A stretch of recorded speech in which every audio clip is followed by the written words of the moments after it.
The residents of Baltimore were shocked to know that they were not safe in their homes. The members of the gun track task force were engaging in dishonest business practices, including fraud, extortion, and robbery. Corrupt cops who swore to protect and serve were nothing more than criminals. Their secrets were revealed in 2017, and since then, the Baltimore story was covered by the media extensively. How did they get caught? How did they manage to save their faces all these years? The significant news that this legendary police fraud gang had been exposed stemmed from the death of Freddie Gray.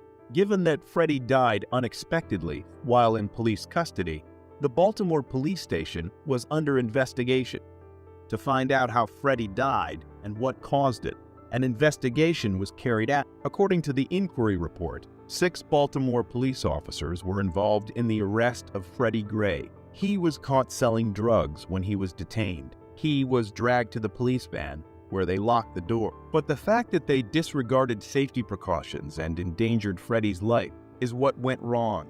The policeman in the van was playing with him like he was a toy.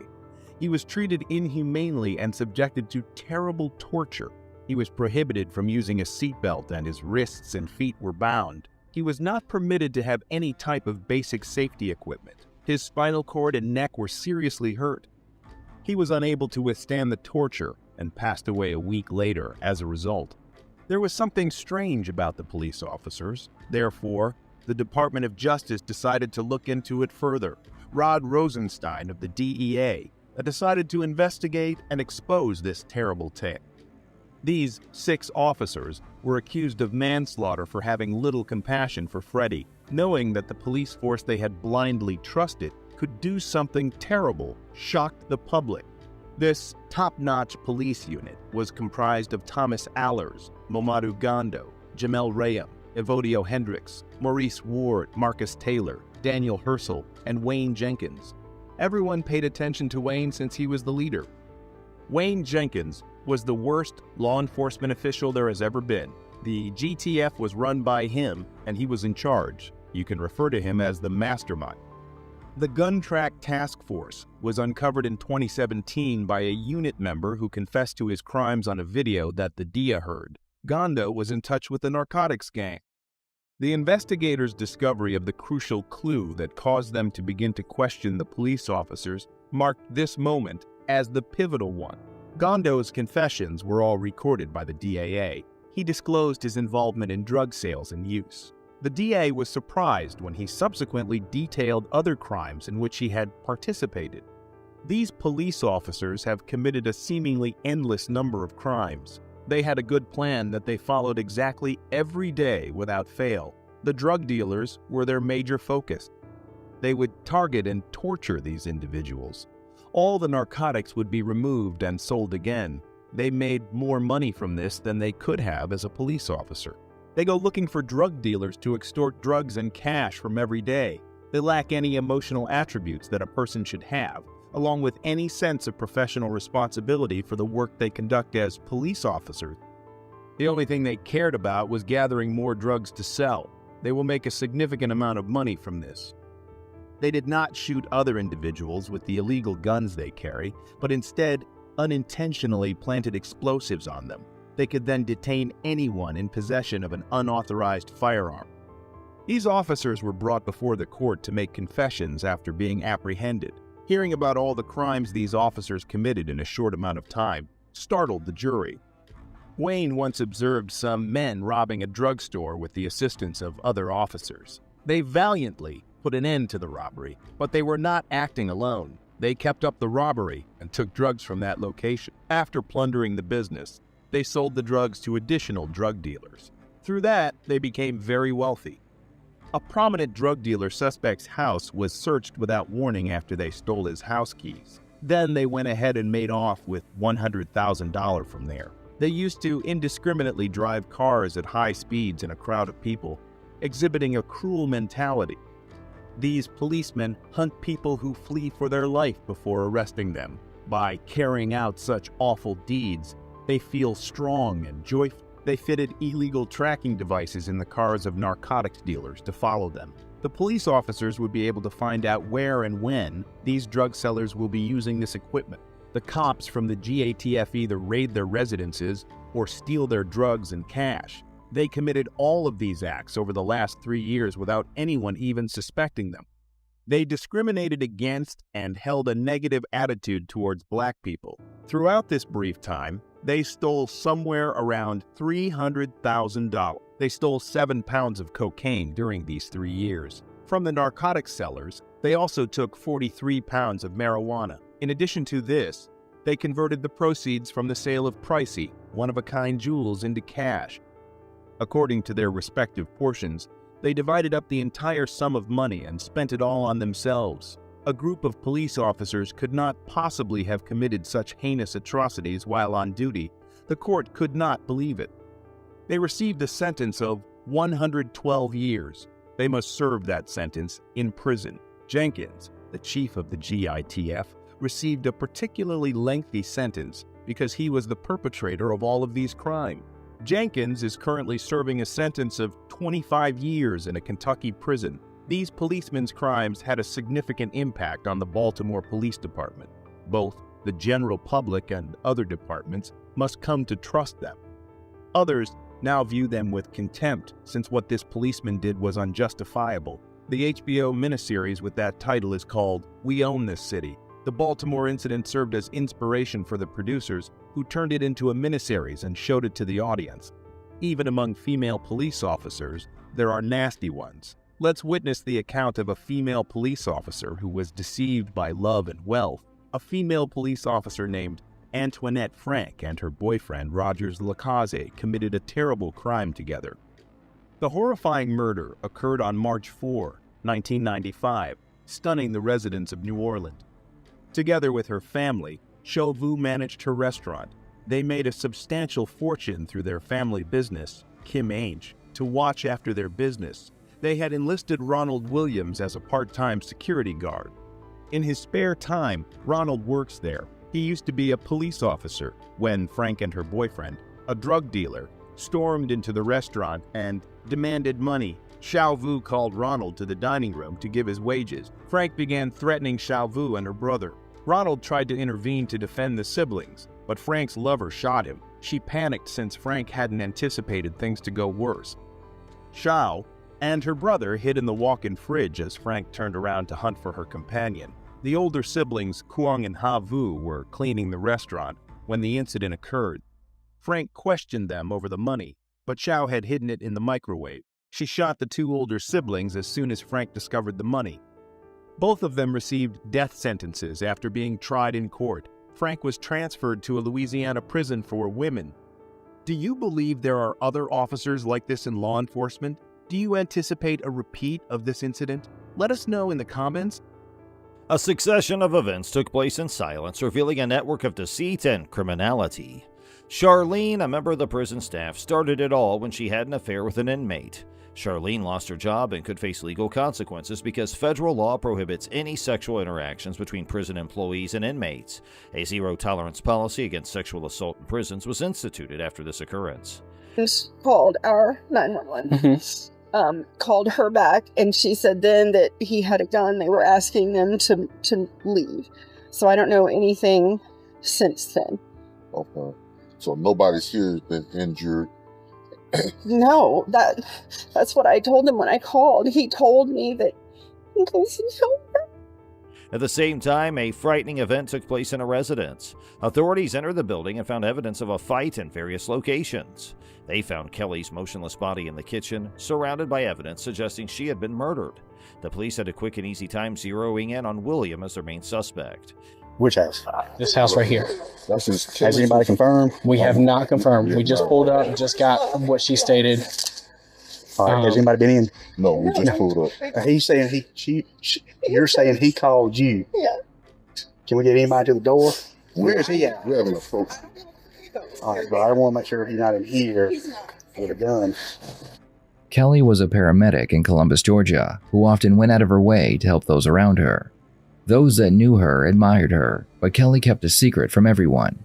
His formidable threat was due in no small part to his vast experience in SWAT and police tactics. But then, something out of the ordinary happened.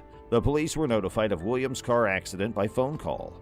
They hurried to the hospital and quickly located their bleeding and battered suspect there.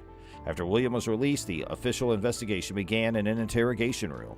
Violation of office and possible complicity in Kelly's death were among the charges that loomed. William was asked about two women, Becky and Kelly, during the interview. The purpose of this interview is just to talk to you about the case that we're working on, former Sergeant Talley. I knew you had some type of relationship with him, whether it was a personal relationship, whether it was a friendship, or just as a co-worker. But we'll let you answer those questions. So we'll just start with just some brief questions about your knowledge about former Sergeant Talley. How long have you known him? Oh man, ever since he's been here, several years. Okay. Do you have any idea about how long he's been working here at the police department? I really don't. I mean, off the top of my head, I imagine over 10 years. I would think, I don't know, probably 10, 12 years. Okay. I really don't know. How long have you been working here? 28 years. Kelly was his lover, but it later came out that William was married to another lady named Rebecca Talley. William's expression changed from one of bewilderment to one of evident anguish, yet his veracity remained in doubt. William's feelings bubbled to the surface as the investigator continued to pry. His anger seemed genuine to some extent, but there was also the sense that he was just using it as a ploy to shift blame away from himself and vent his discontent with his current situation. The tense interview ended when William finally got a lawyer. William Halley knew that the ins and outs of the police department, but he was still given a life sentence since the evidence against him was so strong. He became a team leader, because at that point we'd always, if we had a mission, I'd always get with him and we would talk about the mission and get a game plan together, do our ops plan and work that way. It was a shock to all of us. I understand. It's a shock all the way around, man. Yeah, both sides. Both sides, believe me. It's like, how do you come to this place? I mean, and then trying to... We're all human, man. I see all that crap on Facebook and trying to blame the police. This ain't got nothing to do with police, ain't got nothing to do with anything. It's two human beings. That's right. Some people snap sometimes, no matter what their career is. Oh, there you go. They'll be flipping burgers, they're gonna snap the same way if you a cop, a judge, or whatever. Ain't got nothing to do with your career. I agree. The only lead that the police had was that he left the crime scene in Kelly's vehicle. They knew he had not only received police training, but SWAT as well, so he would be difficult to find. The complexity and intensity of feelings involved in this case exemplified the determination of law enforcement to bring about justice. The case of Matthew Boynton is a disturbing tale of duplicity, intrigue, and suspected police misconduct. Unlike most police investigations, this one took an unexpected route that left everyone perplexed. Arrested without incident and sent to the hospital. 12? Okay. Sally, you know me, right, bud? We're taking it no matter what, right? With the bandit, yeah, remember? All right, brother. We're gonna take care of you now. You ready for the handcuffs?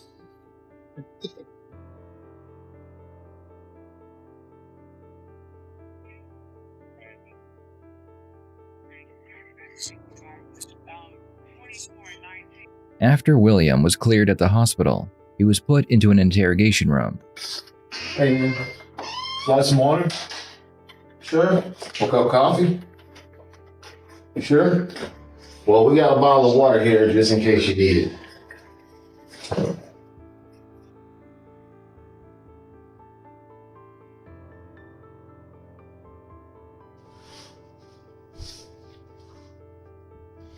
Are you gonna be able to sit up for us? Okay. Back hurting you? On April 15, 2016, officers discovered Jessica Boynton concealed in a closet with a gunshot wound to her head and a police-issued pistol in her hand. The county sheriff proclaimed her dead at the scene, but a medical evaluation at the hospital showed a completely different scenario. There were no gunshot wounds or bullets, only evidence of a blunt force attack to the back of her skull. Jessica's condition, while critical, did not support the sheriff's determination.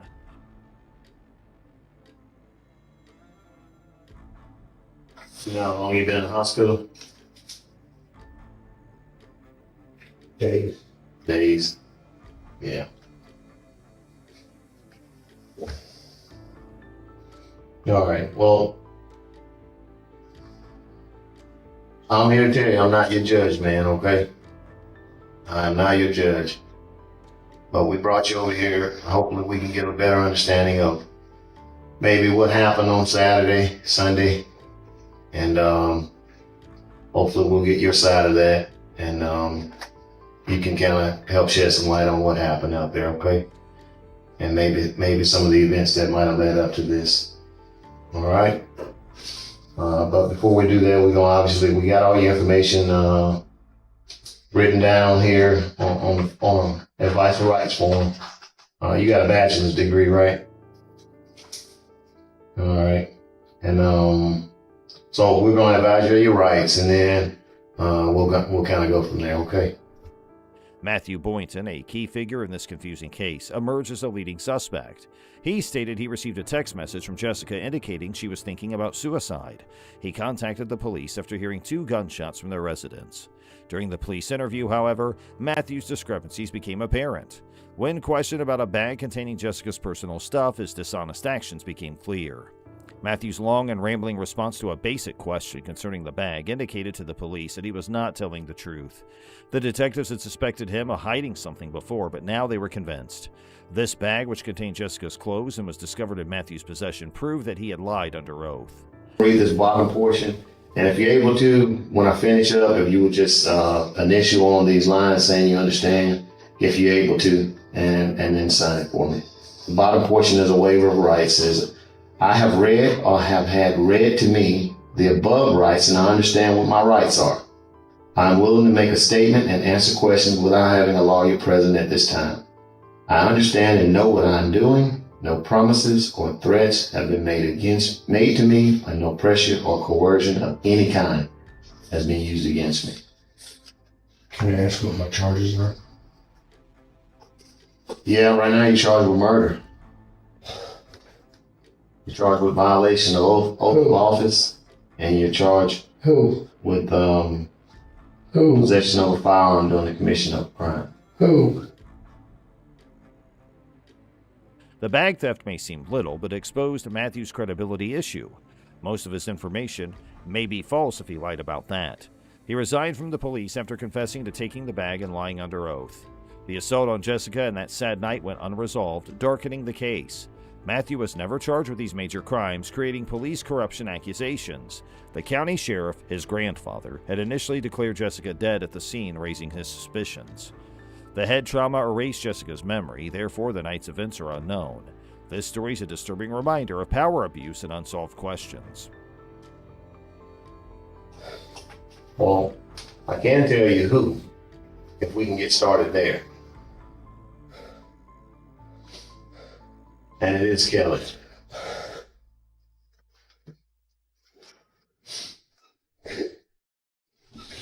No!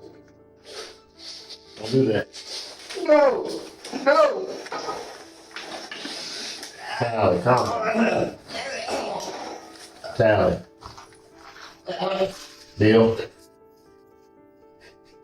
Billy.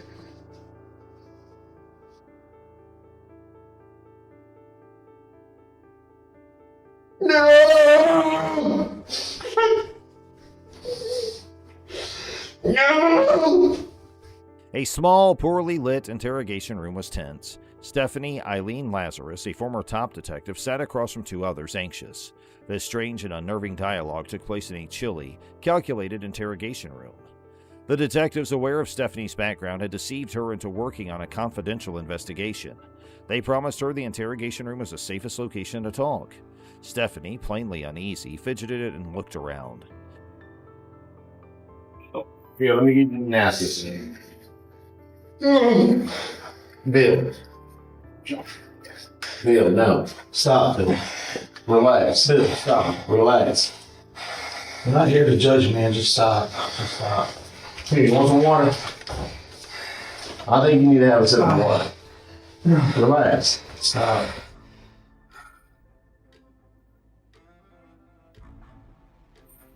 It's all unnecessary, Bill. If you don't want to talk to us, that's fine, but let's not do this, okay? Okay? Let's not do this, okay? The 1986 murder of Sherry Rasmussen went unsolved for 23 years. Shot 3 times, Sherry was found dead at home. It was initially assumed to be a bungled burglary, but the inquiry failed. Due to her intricate love triangle with Sherry and John Rutten, Stephanie was a potential candidate based on fresh DNA evidence. The investigators approached John warily, sensing Stephanie's uneasiness. Stephanie's irritation was clear. Her breathing accelerated and she got defensive. She strongly denied murdering Sherry and demanded to know if she was suspected.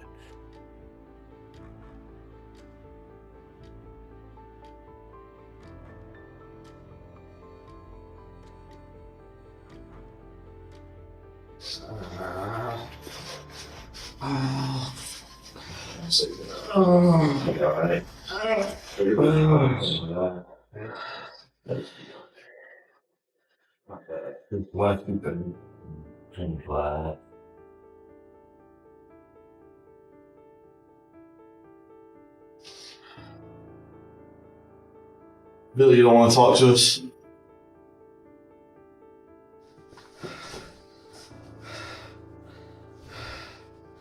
Are you aware that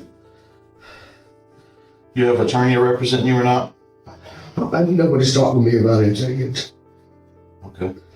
Stephanie hesitated when the competent detectives requested for a DNA sample, sensing the gravity of the issue. She considered legal representation.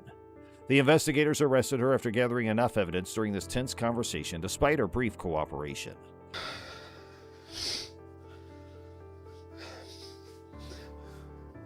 Who else did hurt? Right now you're hurting yourself. I don't care about me. Well, who else did hurt? There's no one else. I keep hearing when people whisper, or whispers. You keep hearing whispers? Okay, well, what whispering do you hear? No, tell me the truth. Okay, there's no one else hurt. Okay. Everybody else is okay.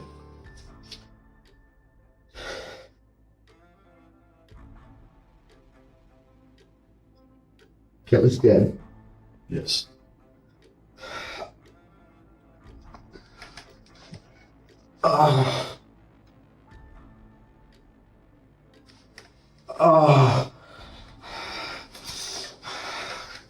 Bill, let's not do this.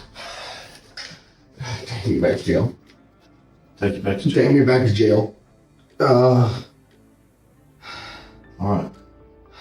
Calm down. We'll take you back. Okay? Hey, look, why don't you sit up and hold your head up so all that the rest of your head, okay? Sit up for me. Okay. Down. There you go. Sit up for me, man. Sit up.